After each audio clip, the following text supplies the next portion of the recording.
Hello friends. Today I'm going to share a couple of poems with you. One is a poem by an author published in poetry and available online, and then one is a response or a kind of a thought process from me about that poem, something I wrote. So the first poem, sorry I'm having to kind of juggle things here, I need to get something to hold this camera, is How to Be a Poet by Wendell Berry. To remind myself. 1. Make a place to sit down. Sit down. Be quiet. You must depend upon affection, reading, knowledge, skill, more of each than you have. Inspiration, work, growing older, patience, for patience joins time to eternity.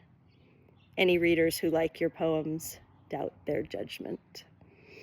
Breathe with unconditional breath, the unconditioned air. Shun electric wire. Communicate slowly. Live a three-dimensioned life. Stay away from screens. Stay away from anything that obscures the place it is in. There are no unsacred places. There are only sacred places and desecrated places. 3. Accept what comes from silence. Make the best you can of it. Of the little words that come out of the silence, like prayers prayed back to the one who prays. Make a poem that does not disturb the silence from which it came.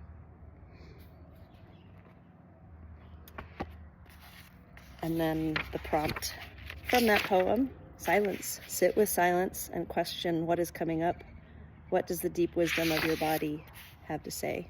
What does she want to say? There does not really seem to ever be silence. Always noise, always busyness, always something. So I pause. Am I sure of that? Am I sure there is not silence happening within the noise, the busyness, the always something? It turns out I am not sure of that. If and when I pause, which happens more and more lately, though still not enough, I hear a lightly critical voice say, and I thank it for the encouragement and let it go. If and when I pause, I do notice silence within and without, seeping into the spaces, the molecular gaps, intertwining and part of every moment, even the noisiest ones.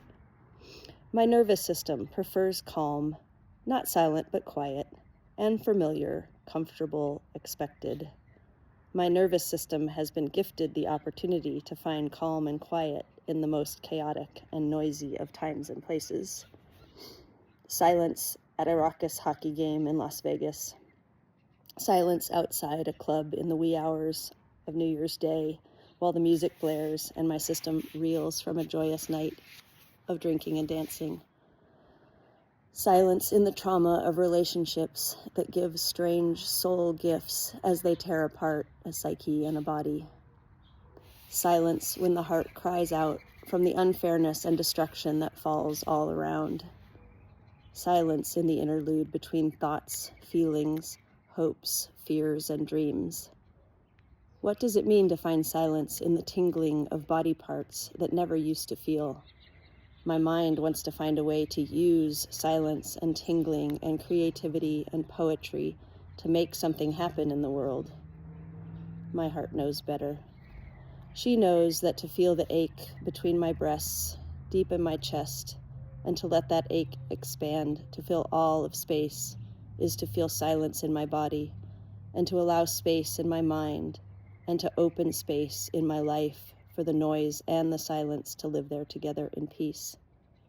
Today, the song of the birds and the voices of other creatures I love is all the silence I need. And if you're listening to this, you're one of the creatures I love.